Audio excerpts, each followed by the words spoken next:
小姐，别的公子小姐都出去了，你也出去溜溜马，熟悉一下环境吧。行吧。哦，对了，一会儿狩猎开始的时候，我会同太子殿下一起进去。若我1个时辰内没回来，不论什么原因，你就以收到我求救信号为由，让父王尽命令寻我。小姐，是出什么事了吗？也不一定，只是多一手准备罢了。记住，一定要让我父王多带些人手。我记住了，小姐小心。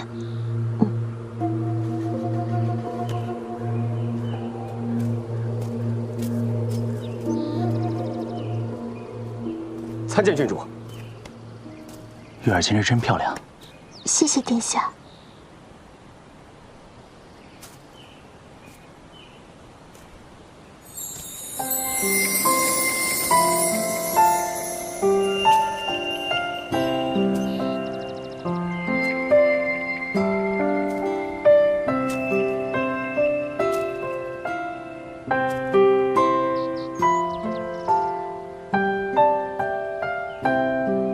月溪郡主这一出场，不知道多少儿郎要被勾了魂去。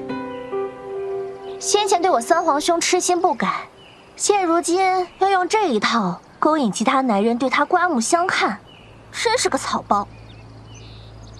之前一直说心悦于我，转眼却态度大变，如今还如此招摇过市、招蜂引蝶，不知廉耻。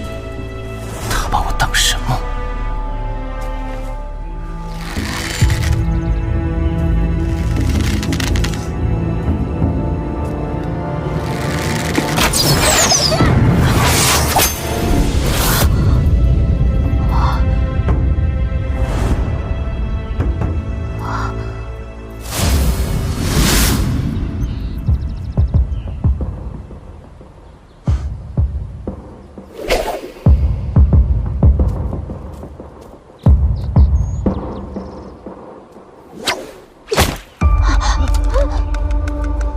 楚曦，你是不是疯了？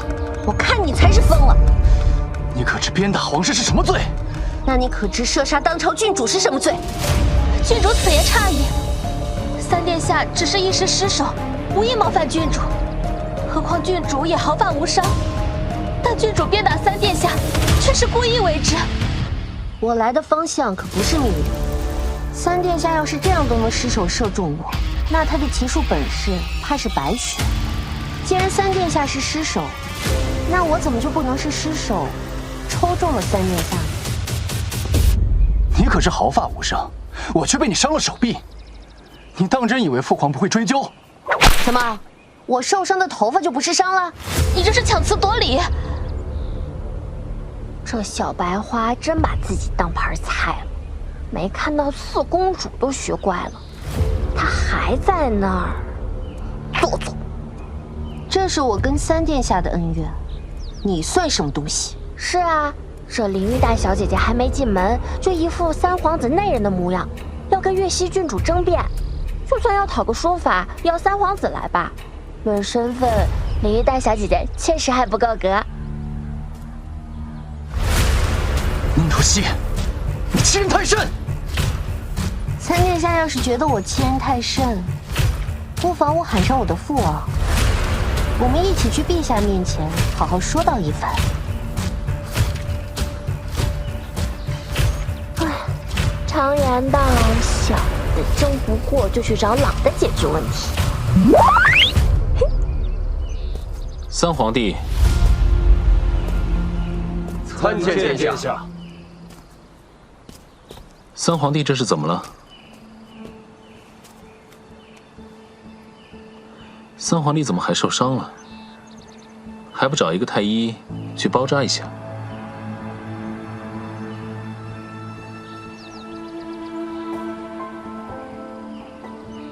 我看郡主这模样，恐怕是与三皇帝有什么误会。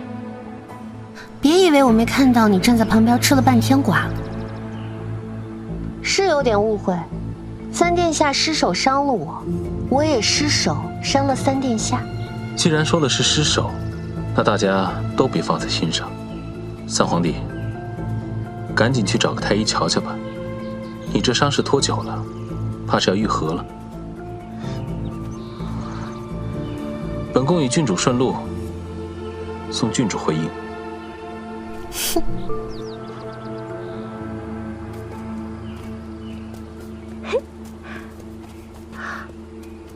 哎，三殿下伤势如何呀？伤口要愈合了吗？你这一鞭子可是抽的解气。要不是怕理亏，我恨不得再抽上几鞭。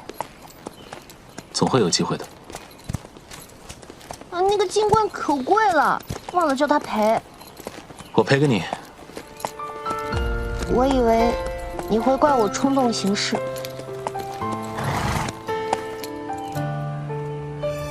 你记住，从今往后，再发生这样的事情，直接打回去便可。打不过的，就来找我，不用管后果如何。宁王府能保护你，太子府也能为你撑腰。大佬又帅了。走。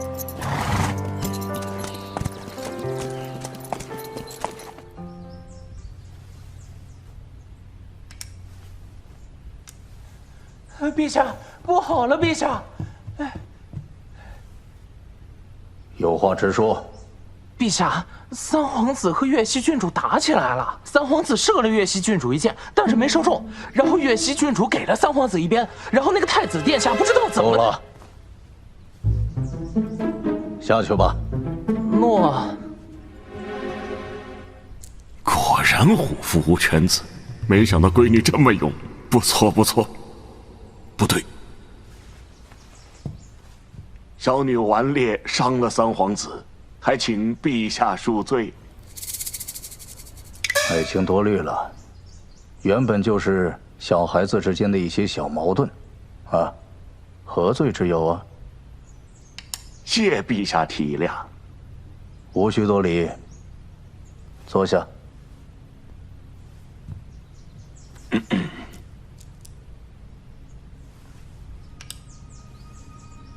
老狐狸，如何治罪？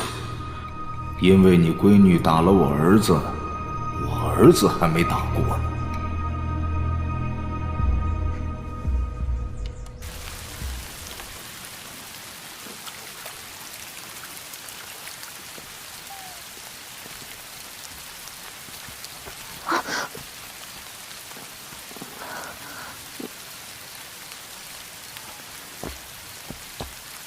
我怎么感觉你今天十分紧张？实不相瞒，我从今早开始就有不好的预感。就是你之前让我多做防备的预感。嗯。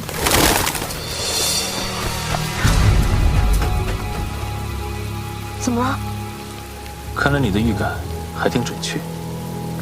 虽然听你的话做了些防备，没想到对方的手笔还挺大，来的人比我想象的多。那怎么办？没事，我让怀流先送你回去。他们的目标是我，对拦住你没有太大的兴趣。你脑子有病啊！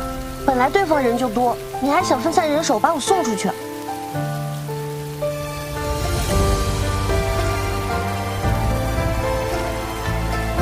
别担心，你先出去搬救兵也是一样。留在这里不安全。我知道你是为我好，但现在不是意气用事的时候。我们只有这么多人聚在一起，才会更安全。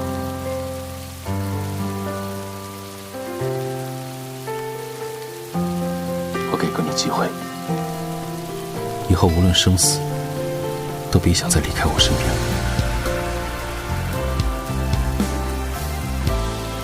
拜托大佬。这么紧张的时候，你到底在笑什么呀？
去啊！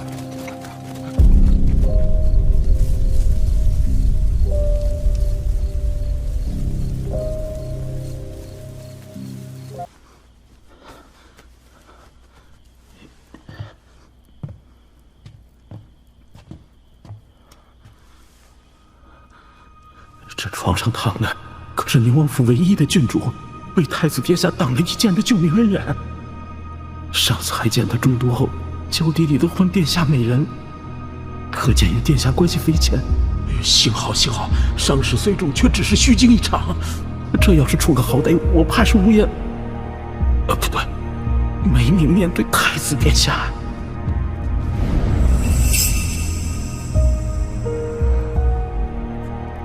小姐手里攥的这是什么？可否给本官瞧瞧？这不是……这是一种很少见的药材，既然是郡主获得，自然是归郡主所有。但该药材需尽快制作，才能保持药性不灭。本官可否先将药材取回，待制成后再交还郡主？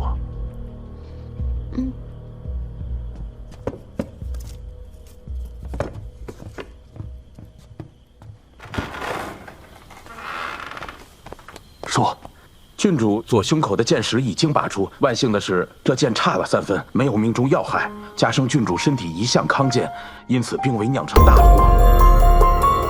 那小女其他是否无恙了？会不会留下后遗症啊？郡主今晚有可能会发热，但只要明天一早温度能降下来，也就没什么大碍。后续只要注意调养，不会留下后遗症的。太子殿下，请回吧，让太医也给你瞧瞧伤势。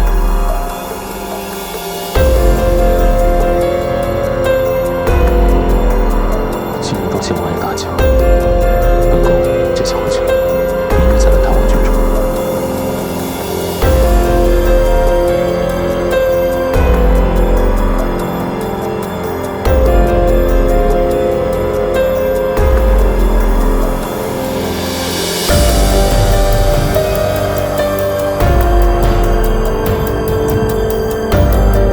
臣发现射中郡主的那支箭矢上虽然无毒，但却涂了一种复合的药汁。药汁？对，这种药汁是用各种草药研磨而成，对常人无害，但却会引发梦里醉的毒性。对手显然是有备而来，即使刺杀失败，只要殿下被这涂了药的剑伤到分毫，也会因梦里醉的毒性发作而死于非命。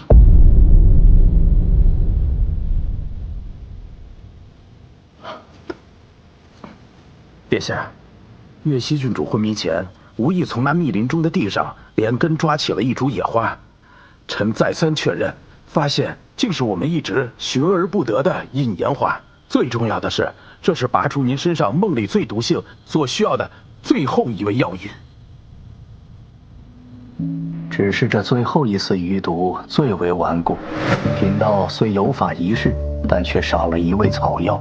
究竟是什么奇珍异宝，竟让大师都未曾寻到？隐炎花不仅稀有，还极难寻觅。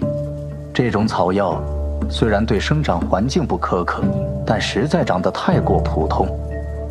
不开花时与路边野草无异，开花后虽能辨认，但又和野花太过相像。最重要的是，隐炎花花期不定，只有在开花时采摘，才能保持药性。知道了，我会派人留意。至于找不找得到，按大师的话说，还得看天意。命定之人嘛。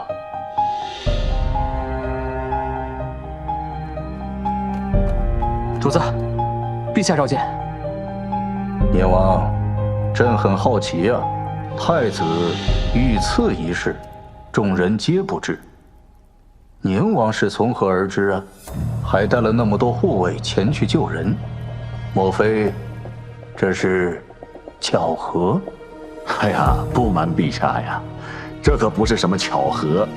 微臣收到了希尔宁王府独有的信号，以为希尔有难，才带人去救希尔。没想到一并救下了太子殿下。哦，郡主为了救太子，舍身挡剑，这般情谊，朕和太子都会铭记于心。哎呀，陛下言重了，太子殿下乃是我国的储君，关乎着我们国家的根本呐。希儿只是做了每一个大理子民应该做的事情罢了。郡主和宁王府都立了大功，但是爱卿已经是封无可封啊，朕都不知道该如何赏赐你了。臣呢就不要什么赏赐了，但是臣呢想替希儿讨一个恩典。若是等希儿醒来，他要有什么心愿，再向陛下讨这个恩典了。朕允了。天子一诺，可比什么爵位实用多了。儿臣参见父皇。太子有伤在身，不必多礼。谢父皇。太子伤势如何？可严重吗？谢父皇关心。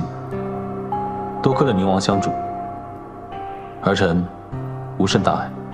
这次幸得宁王的机密，这才救了太子，其功甚大呀！哎呀，陛下言重了。太子遇刺一事，姿势体当，对凶手可有线索呀？陈捕的那些黑衣人呐，全都服毒自尽了，没有留下一个活口啊。可是，爱卿但说无妨。可是从为首的黑衣人身上搜到了这个。这是三皇子府的令牌。父皇，儿臣冤枉。给老三看看。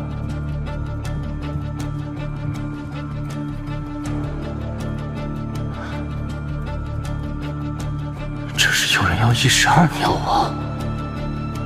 父皇，这令牌的确是儿臣府上的没错，可是儿臣向来敬重皇兄，绝不会做此等行刺之事。定是有人想要栽赃陷害儿臣。太子，你怎么看？儿臣相信三皇帝是被人冤枉的。这凶手不仅想行刺儿臣，还想让儿臣与三皇帝兄弟相残，扰乱我朝朝纲，还请父皇明察。陛下，这群行刺的黑衣人身上没有任何可以辨别身份的信息，被俘后更是全部服毒自尽，身上却独留这块令牌，的确蹊跷，望陛下明察。太子遇刺一案，交由大理寺与御史台联合侦办，务必捉拿凶手，以正视听。多谢父皇。都下去吧，太子留下。儿臣告退。为臣告退。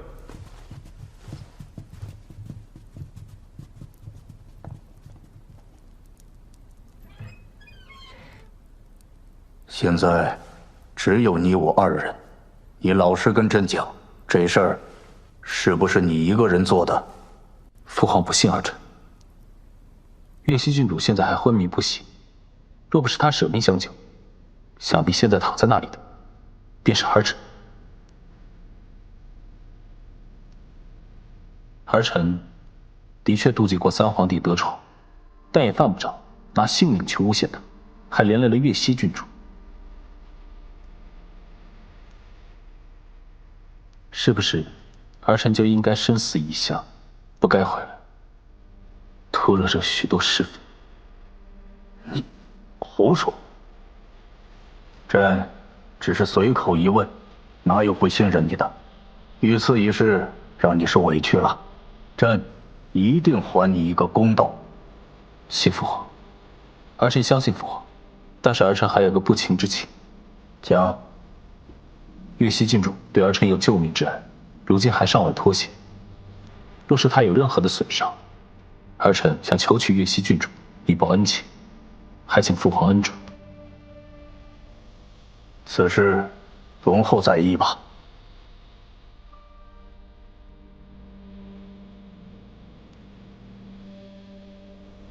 是。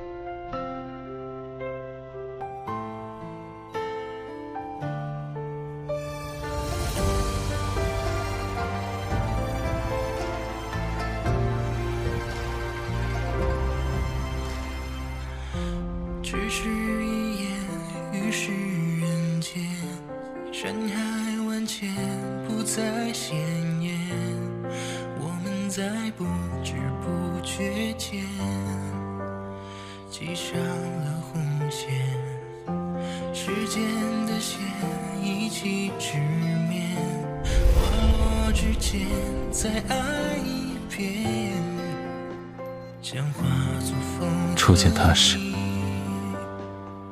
我只觉得他的气息能让我安定。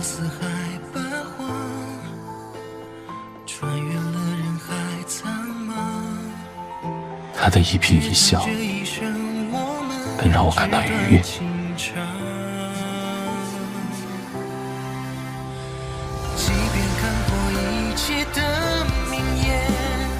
与他相处时，我方才觉得如同寻常人一般，十分自在。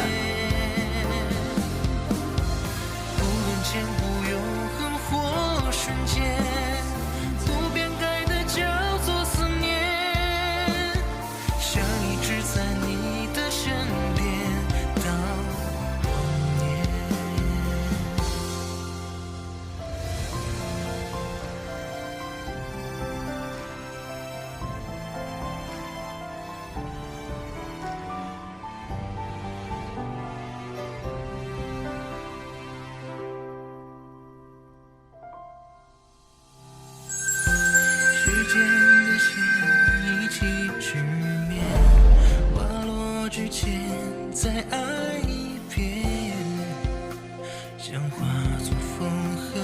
我这一生都在被放弃，被父后放弃，被母后放弃，被陈国公府放弃。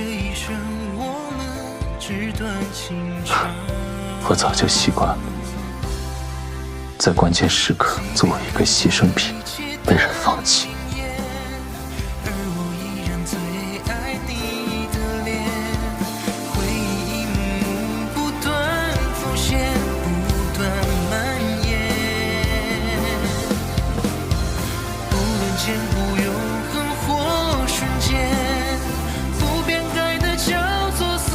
原来我也可以是不被放弃，是可以被人坚定选择的。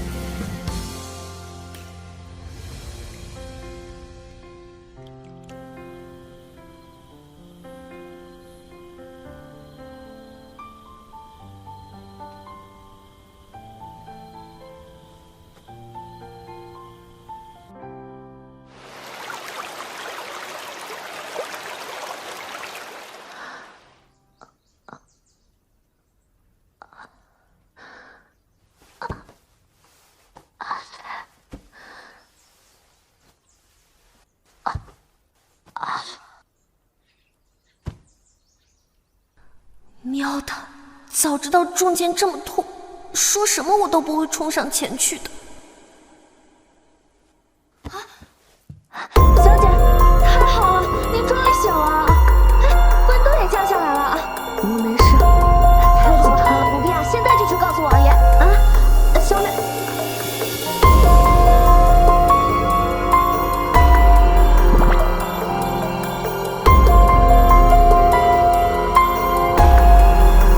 体温已经正常，伤口也没有发炎，已经脱离了危险。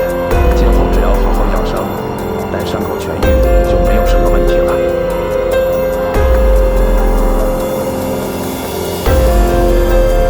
小兔崽子，你出息了是吧？都给人当箭了，你还要不要命了？老头子，我错了，下次不敢。你还敢有下次？你就那么喜欢萧星恒那小子？喜欢他连命都不要了。我喜欢萧星恒有这么明显吗？都替人挡箭了，人还没有搞到手。干什么？我们宁王府的郡主可不比那小家碧玉，学什么暗恋呢、奉献呢？你喜欢了就上，搞到手再说嘛。我们刚刚讨论的好像不是这个吧？不是老头子，你在说什么？那是太子，当朝太子搞到手。听起来怎么这么惊悚呢？太子怎么了？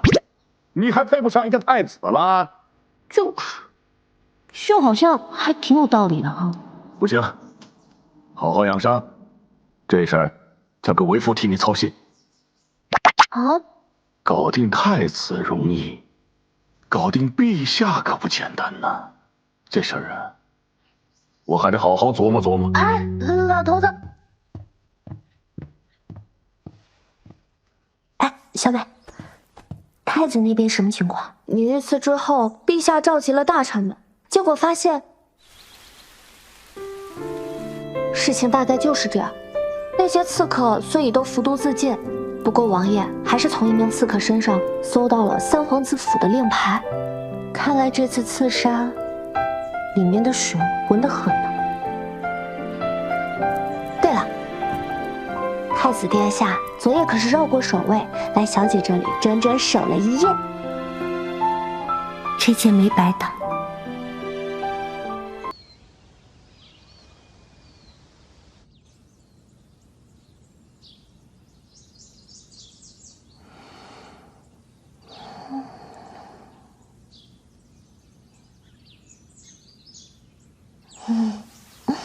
美梦。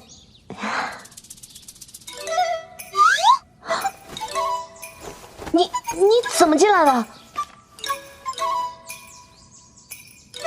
翻墙进来的。啊？梅子。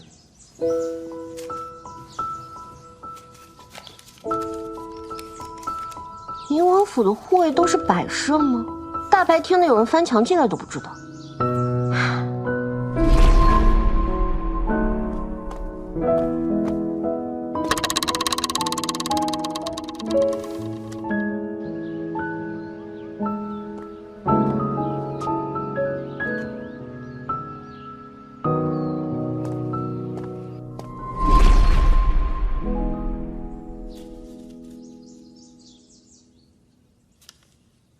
小美呢？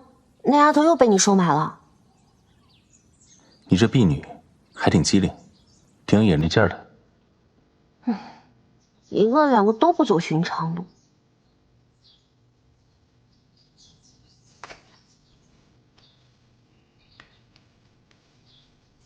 怎么了？毕竟是第一次坠入爱河嘛，人家着实没有什么经验。什么？哎呀，你还没谢我呢。多谢月溪郡主救命之恩，小生无以为报。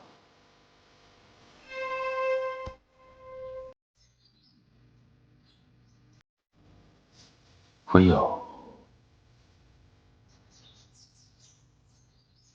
其实我没有帮你挡这一剑，你肯定也不会有事的。这救命之恩倒是严重了。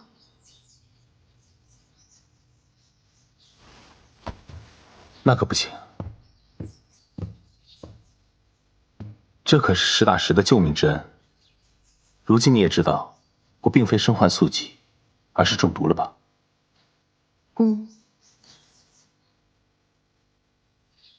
月溪郡主昏迷前，无意从密林中的地上连根抓起了一株野花，发现竟是我们一直寻而不得的隐炎花。哇，这是神之手吧？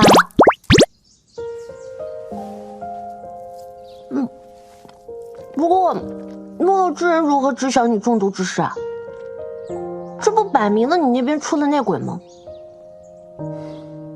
那你觉得这一次刺杀我的是萧旭吗？我觉得不像。怎么说？令牌遗留在现场实在太刻意了。要是萧旭做的，那也太蠢了。萧旭虽然自负，但还没有蠢到这个地步。我反倒觉得是幕后之人有意为之，明知事有蹊跷，但将萧旭推到众人面前，然后让陛下和朝臣都怀疑他，幕后之人的目的就达到了。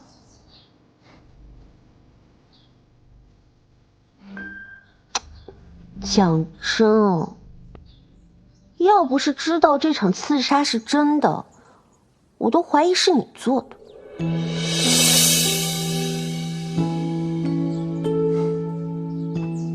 你猜对了，那这一件……刺杀是真的，令牌却是我放的。都被你气岔气了，疼死了。扯到伤口了，看看。我没事，我开玩笑的，我已经好了，真的。好。不过你什么时候放的？怀留在解决案中的弓箭手时，放在一个为首的弓箭手身上。萧旭现在被直接怀疑成幕后凶手，令牌遗落在现场，其他人也难免会怀疑是否有人在栽赃嫁祸。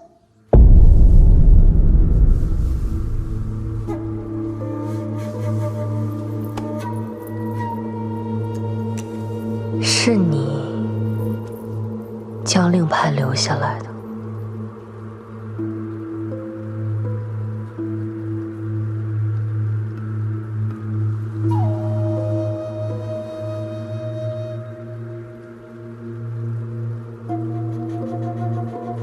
你为何总是不信我？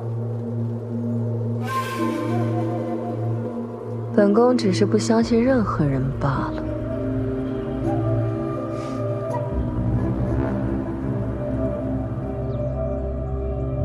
哇，高，实在是高，这刺杀还真有可能是萧旭干的了。你收的这一剑，必须让幕后之人付出代价。这话说的，跟个终极大反派似的。不过这世纪大乱斗的时候，反派们也都顾不上我了。我怎么觉得你心情好像挺不错？知道幕后凶手当然高兴了。不过你是有多招人恨啊？那两人居然不约而同的都想去你心里。所以要多谢月溪郡主，若不是你舍命相救，恐怕我已经命断魂销一次。好说好说。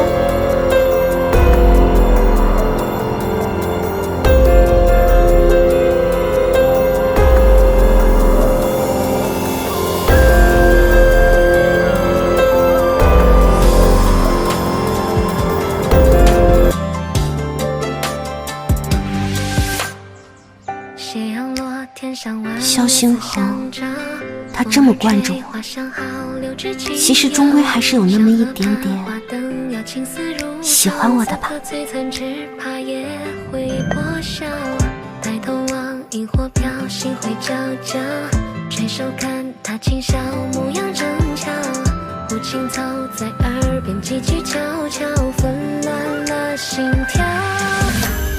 言说此间相思正好，把你我萦绕，烟火绽开，映入瞳眸，温柔眼角眉梢。谁说年少余生共度，相约白头到老，就巅峰月，忽地你一笑。言说此间相思正好，无求也醉倒。谁中鸳鸯双双对对，唱曲缱绻的谣。谁赠红豆漫漫人间，相约暮暮朝朝。而我绯红了，双儿风月不敢笑。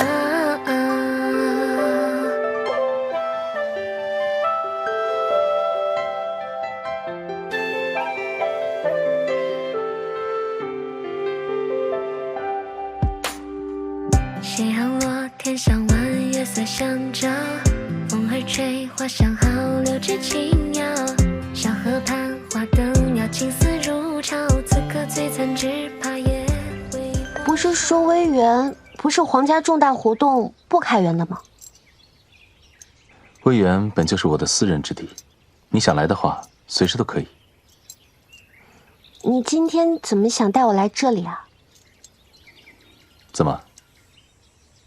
你可以跟贺楼彻逛街，就不能同我一起逛微园？你这话说的不至于哈。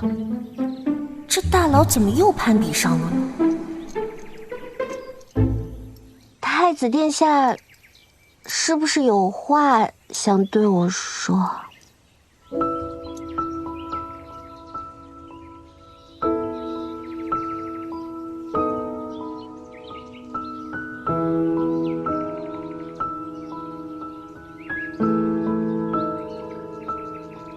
希儿，表哥，妾约见过表哥，想必这位就是月溪郡主了吧？你怎么知道我在这儿？这微园是赏花的好去处，我想表哥定不会辜负此美景，便想偷偷来试试运气，看能不能偶遇表哥。果然，我今天运气不错。是吗？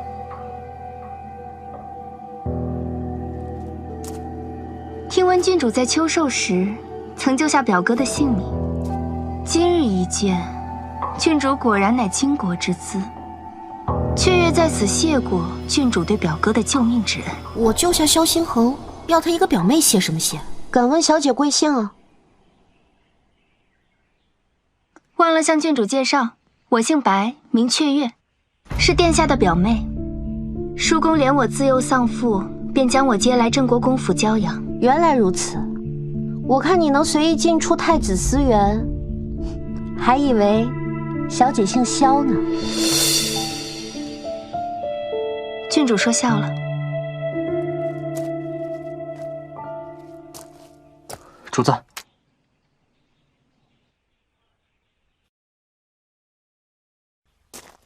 我先出去，你在这里等我。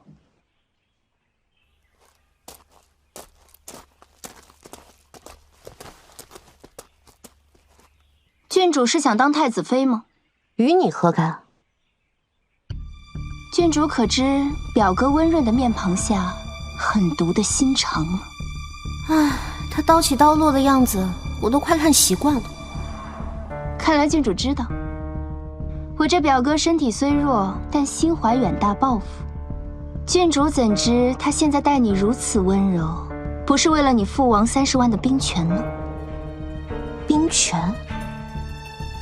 表哥早晚是问鼎天下之人，郡主若是想着他能一心对你像现在一样，那郡主可就是痴人说梦了。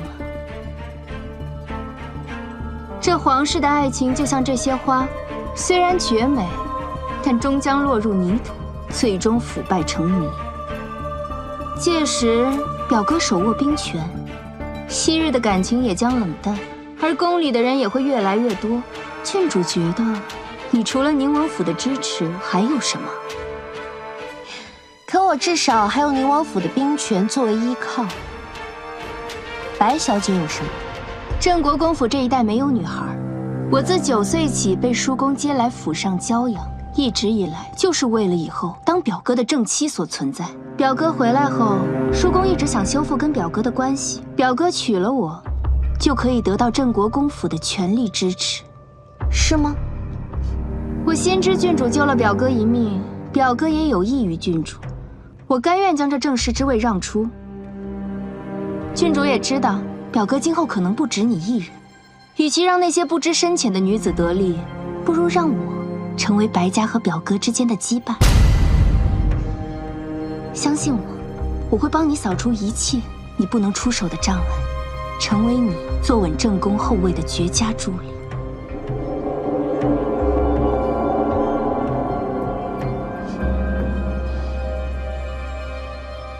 谢过白小姐的好意，不过我不太需要。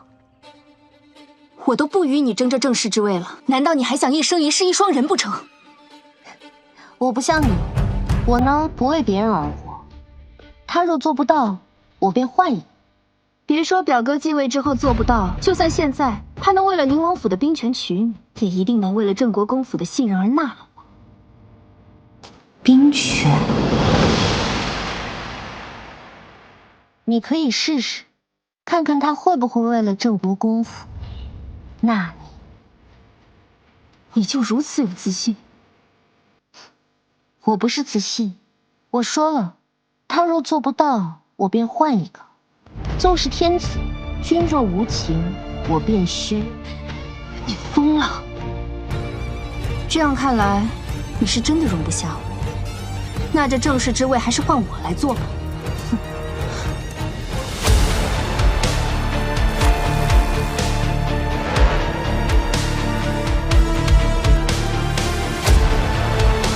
怎么？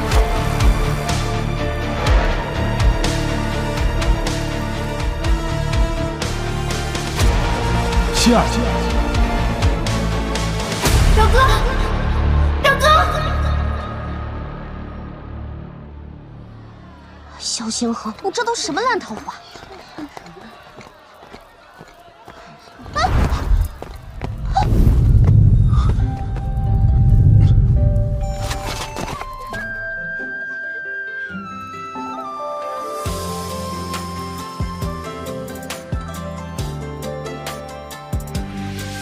有的了。脚。没事，我们马上恢复。什么烂桃花，真的服！嘴里嘟囔什么？萧星河，你混蛋！我混蛋。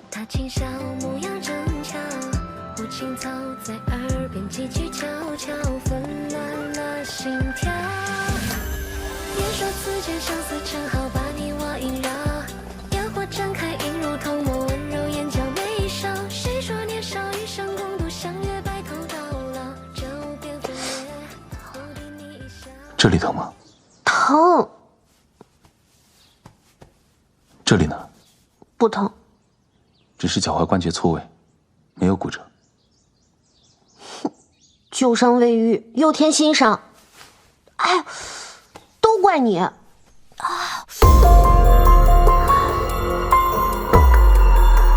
不该留你一个人在那里。是不是白雀又跟你说了什么？你那个好表妹，不知道从哪听来的消息，以为我们两家要联姻，估摸着是想清除我这个账。怪我活得太久，碍你们的眼。我知道白雀月是郑国公的儿，可我好歹也是个郡主不是？这面子，我宁王府肯定是要找回来的。别说我不给你面子啊！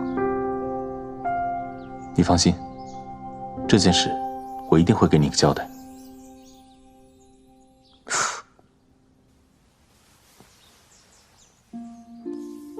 而且你记着，在我这儿，没有人比你更重要。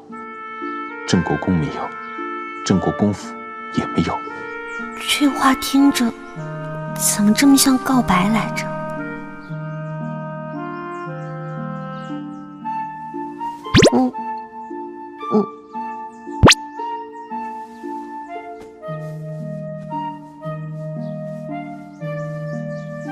轻点儿。疼了？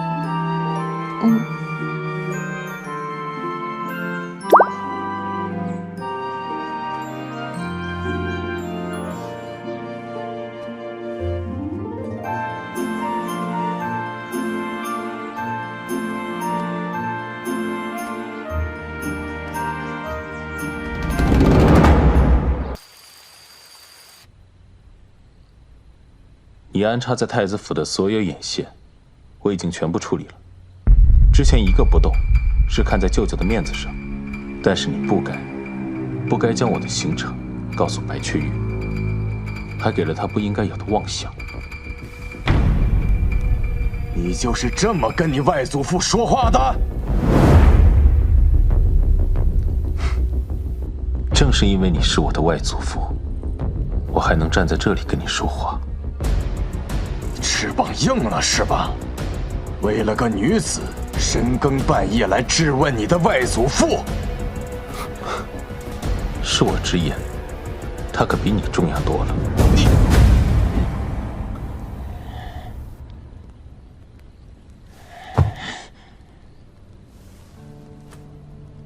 岳西郡主背后有宁王府支持，又救了你一命。我不反对你娶她，但雀月本是白家为你准备的正妻，从小悉心教养，最适合你不过。现下因岳西郡主虽然不能成为正室，但你将她一并纳了便是。本宫的婚事，外祖父怕是做不了主。都是为了你好，已经顺了你的意，你还要如何？为了我好，为了我好，送我去刘国；为了我好，对我不闻不问。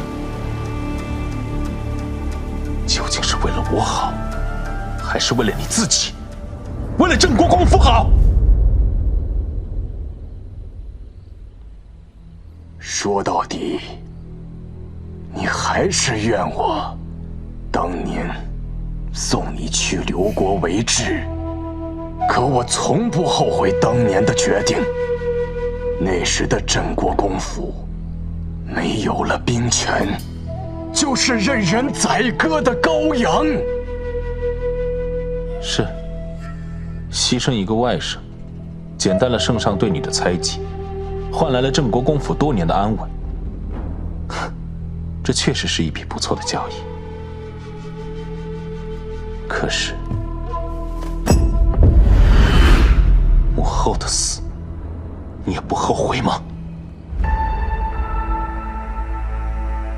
你母后太过柔弱，她不适合那个尔虞我诈的地方。她不适合，别忘了，是你亲手将她送到那个吃人的地方。你还是在怨我。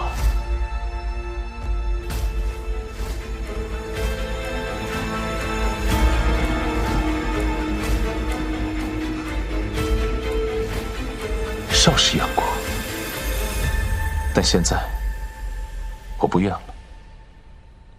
如果你害怕我因此报复郑国公府，那你大可放心，只要你郑国公府安分守己，看在母后和舅舅的面子上，您最在乎的那些东西不会改变，郑国公府也会荣光不倒。但是其他的东西，你就别想了。白家不会再出一个皇后，皇室也不可能再出一个白家血脉的孩子。你别妄想了。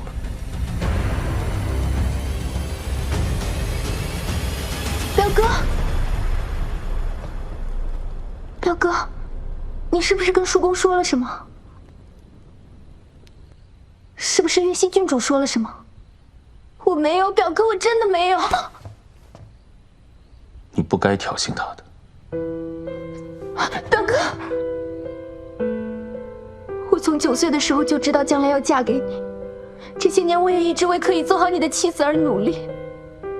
我听叔公说你要娶岳西郡主，我没有想要跟他争什么，我可以不要名分的。在我这里，至始至终都只有他一个人。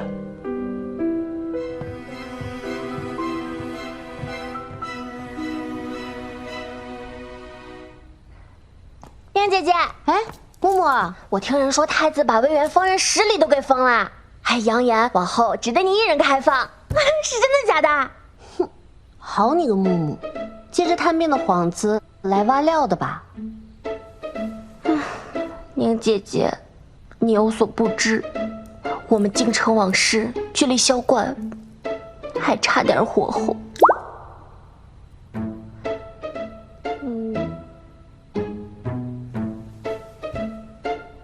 还差多少火候啊？就差你和太子。嘿嘿，那你问吧。你喜欢太子殿下吗？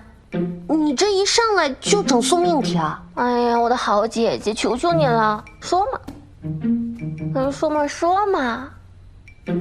哎呀，萧星恒跟我不一样，他是储君。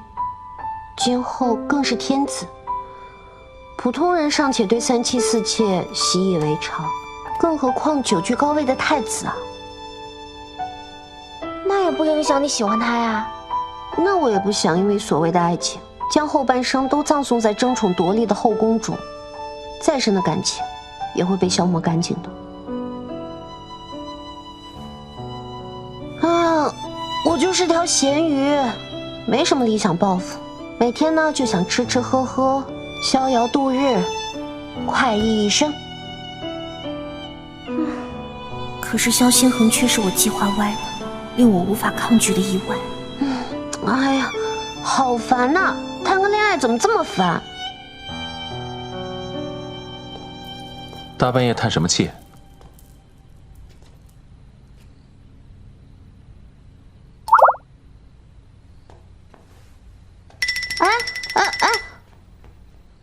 是个塑料闺蜜。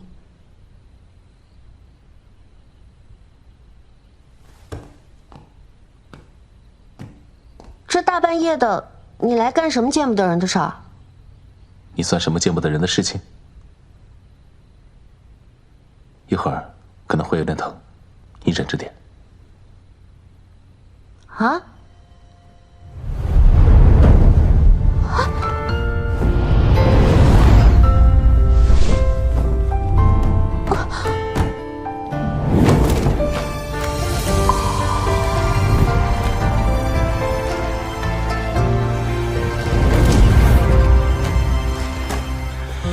只是一眼于世人间，山海万千不再鲜艳，我们在不知不觉间，萧敬腾，你疯了！系上了红线，时间的线一起直面，花落之间再爱一遍，将化作风和你缠绵，走过了四海八荒，穿越了人海苍茫。你到底想干什么？我们纸短情长，即便看破一切的名言，而我依然最爱你的脸，回忆一幕幕不断浮现，不断蔓延。我轻一点。前无永恒或瞬间，不变改的叫做思念，想一直在你的身边到晚年，时间的线一起直面，花落之前再爱一遍，想化作风和你缠绵，走过了四海八荒，穿越了人海苍茫，只谈这一生我们纸短情长。即便看过一切的名言，而我依然最爱你的脸，回忆一幕幕不断浮现，不断蔓延。不论前无永恒或瞬间，不变改的叫做思念，想一直在你的身边到晚年。这几天胸口不要沾水，免得伤口发炎。这是什么花？鸢尾花。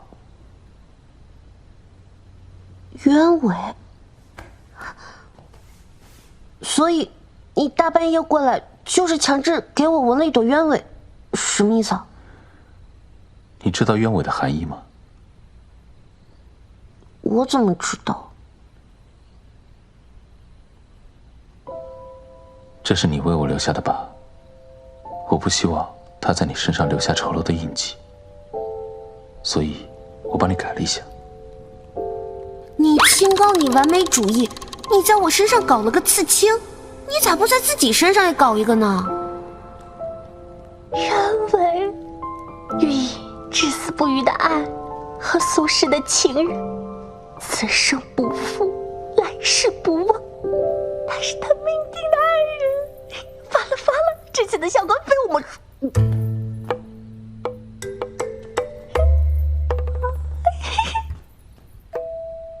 白雀月的事情，我很抱歉，不会有下次了。提他干嘛呀？好好的心情又被破坏了。还有，不要想太多。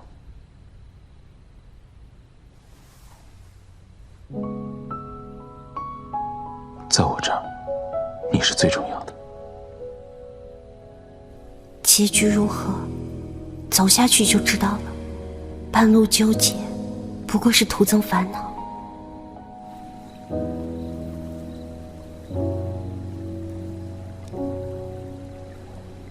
萧星河，你是从什么时候开始喜欢我的呀？怎么突然这么问？不是我想知道的哈，是木木想知道，是他想知道。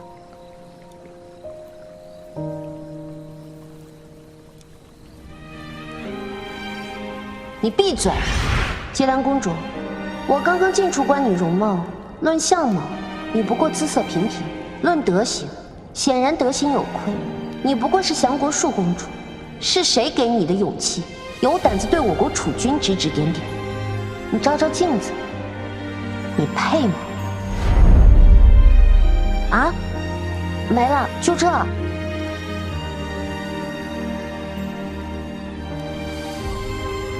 就像原本你被人误会，一点也不难过，突然有人帮你解释，才会觉得委屈。这时候，你就想告诉全世界，你看，其实有人知道，你没有错。萧星河，你永远胜过别人，至少在我这儿。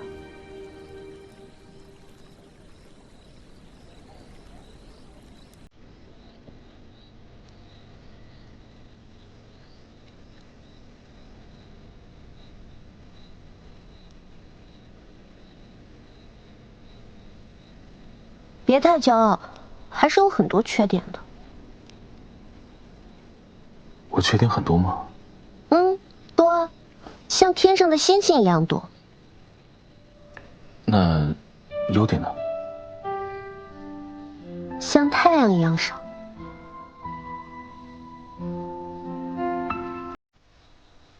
那你为什么喜欢我？因为太阳一出来，星星就都没了。所以，希儿，你也喜欢我，对吗？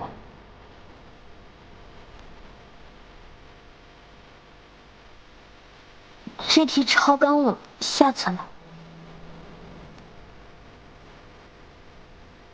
慧苦大师说，明日梦里醉的解药便可以做出来了。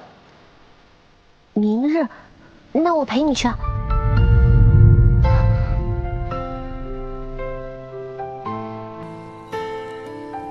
好。